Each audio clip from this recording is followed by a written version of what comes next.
There was a debate at my college which led us to discuss about the existence of God.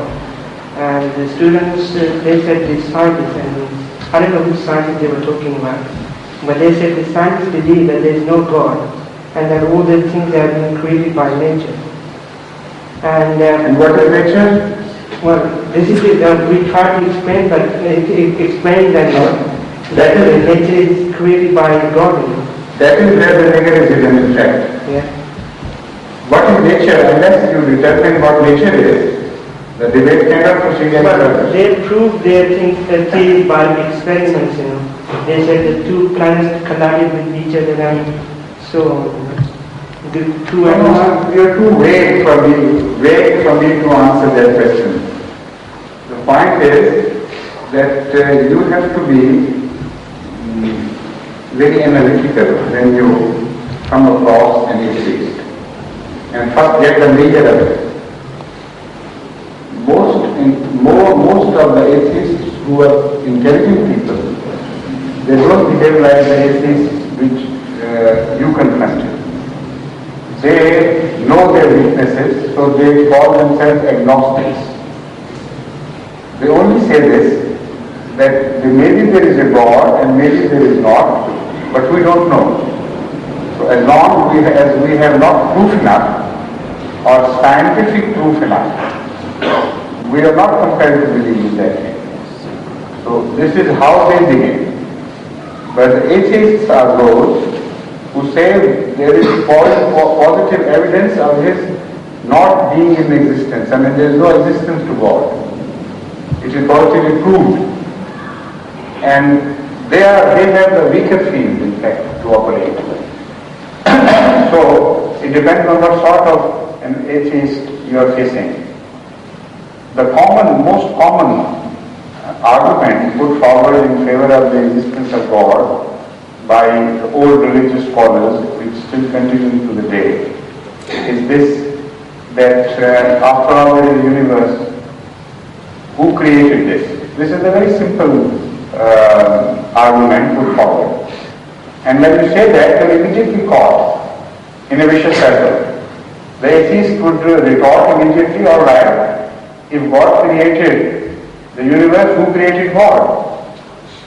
And if there must be a creator, then there has to be a creator of that God, and you have yourself proved that this is just a difficult question.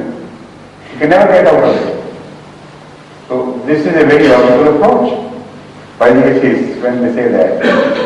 But the reason why they have got the advantage is because you have wrongly put the case entirely, altogether. You can sit down, please, and I'll explain. The fact is that those who say because there is universe, so somebody must have created it, they are wrong. This is not the way to put it. The most important thing is first to discuss eternity. Is there eternity? Do all things which are present are eternal or not? If they are eternal, what are the factors of changes and how the direction is given to them? If, for example, let's go back in history, they say the world has a history of 5.6 billion years or 6.7, some 6.5, I don't exactly remember, maybe 6.5 billion years ago that the Big Bang took place. So ever since there has been change. Not an iota has passed where you don't observe change. Things are developing all to a perfection or near perfection. They are traveling. Nothing is stationary. And complexity is born out of simplicity. So if complexity is not guarded, it can turn into simplicity. It disintegrates. But for simplicity to turn into complexity is a very important scientific observation, because it's an uphill task, and the uphill task requires energy from outside. the input is always greater than the output. And it's never so that output is greater than the input. So it's impossible. If there is input of some sort and organization is input, if from simplicity the creation is traveling towards complexity and you observe organization, then there has to be some organizer. Now when they say, all right, if there has to be an organizer, who organized God, you say you don't know. Because unless you know the facts, you can't raise a question. Now one thing you can be certain, that this universe is not eternal. And because it is not eternal, there has to be something preceding it. And that may be eternal. And there is no argument against eternity. This is why I started with the question of eternity. Ultimately it will end up there. If you have absorbed the whole thing, this is how it develops again. That simplicity, complete simplicity, such simplicity as the whole laws of science are non-operative at that stage, when before the Big Bang. There is no law of nature. This is called event horizon. There is nothing at all. No physical law, no chemical law, no other law in operation. So it is nothingness. In other words, this is what we call nothingness. We say Allah created from nothingness. In the scientific terminology, nothingness means a thing without property. Now when you say something without property, that thing disappears. It's only a word of necessity we have to use for something. Otherwise, without property means nothing. Everything which is in existence has to have a property. Some measurement, some mass, some radiation or anything. I mean, observable phenomena is called property, or which exudes itself. So the scientists believe, and they have positive evidence now, that at the time of Big Bang there were no properties. So the properties began to take shape ever since, and developed from simplicity to complexity. And that complexity had a direction. It was not a haphazard affair. It was a direction which it took. And that direction developed into complex scientific laws. And those complex scientific laws agreed with each other. And so much so that when a law was created, and if that law as such operated, there might have been no chance left for life to operate, then an exception was made to that law. In such detail things were worked out. For example, when things become hot, they expand. And when they become cold, they contract. This is a general law. But in water, if it had acted exactly like that, there would have been no life. So an exception was made there. When the ice is made, it expands. Why? Because it was necessary for life. So there was nothing of blindness about it. No element of blindness about it. There is purpose, there is direction, there is government, and complete organization and full control over things. Now, why life could not have existed if this law was operated, that when you heat it, things expand, when you heat them, things expand, when you apply cold, they contract.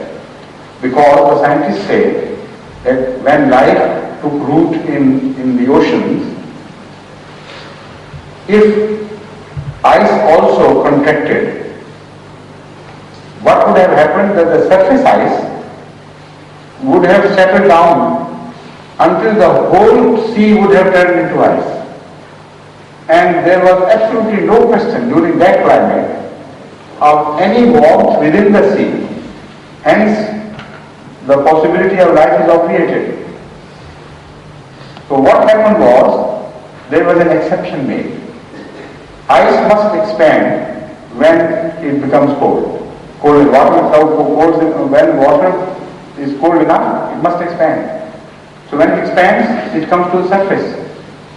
And also, when it's a law that water turns into ice is a bad conductor of heat, which means once the whole surface of the sea is covered with thick ice, even if the temperatures outside are minus 100 degrees, the temperature below that would remain enough and comfortable for life. That is exactly what happened. So there are thousands and thousands of examples, I can quote on and on, where this phenomena of organization can be explained in a manner as it is impossible for anybody, any scientist, to come out with the always repeated answer of chance. After all, there is some limitation to chance. Chance does not mean that for unlimited numbers of chances it is possible to come and organize one after the other in a procession, an unending procession for that matter.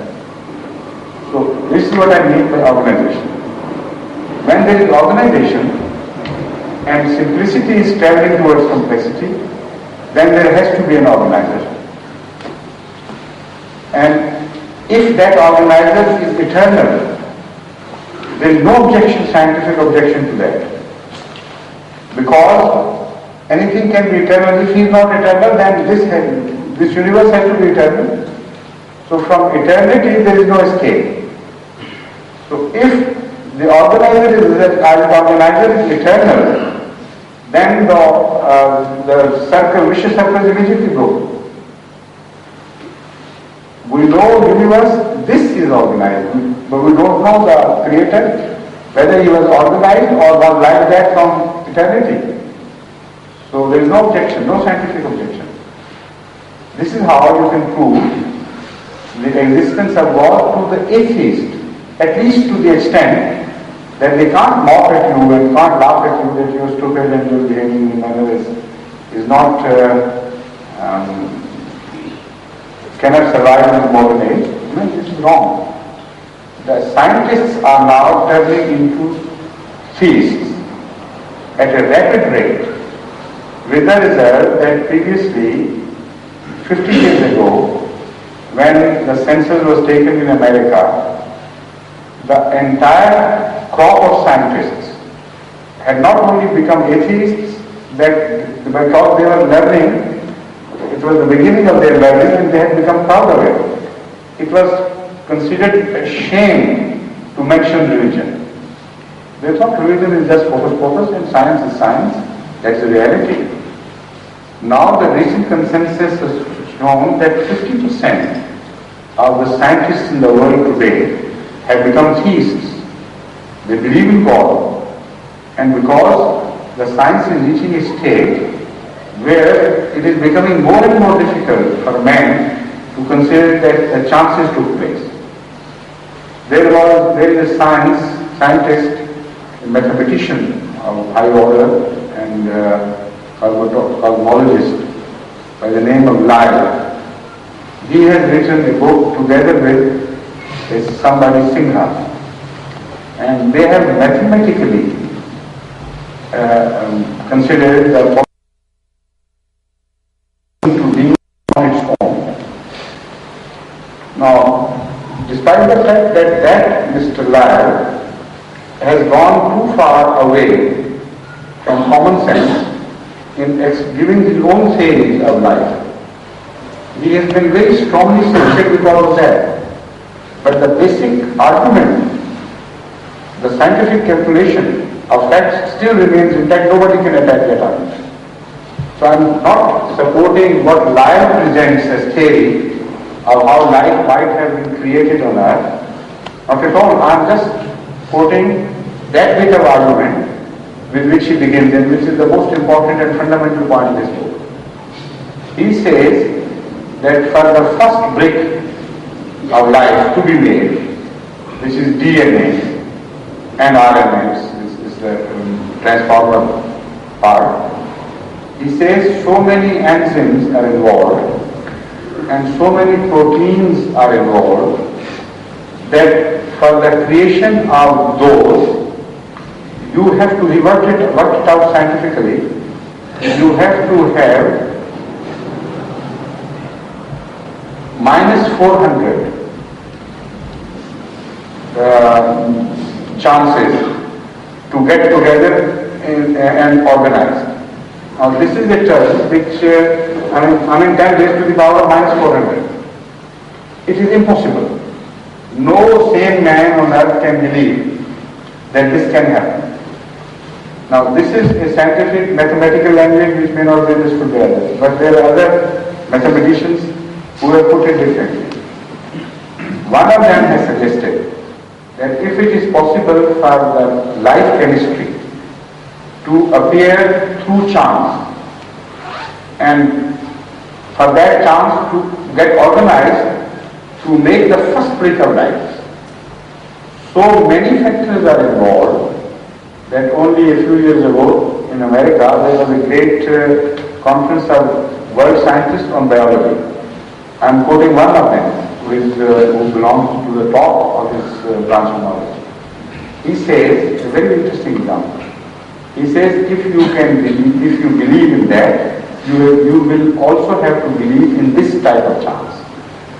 That put alphabets on dices and throw the dices and expect those dices to get organized in a manner that words are made out of those letters, and those words get organized in sentences.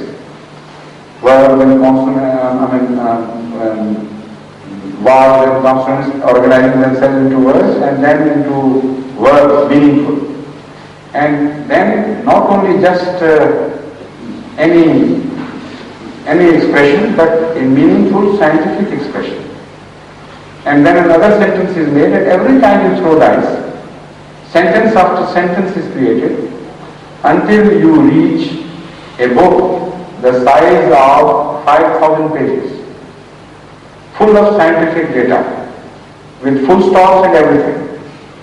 He says, if this is possible, according to mathematical calculation, then it is possible for chance to create the first break of life, not to mention the other stages involved in the whole process of evolution. So these people, they don't know their own subject. When they begin to brag against the existence of God, they simply are talking through their heads. Because now the scientists have reached a stage of knowledge where it has become impossible for the scientists to mock at the concept of existence of God. But this is a very long subject. I have just given you a taste of it.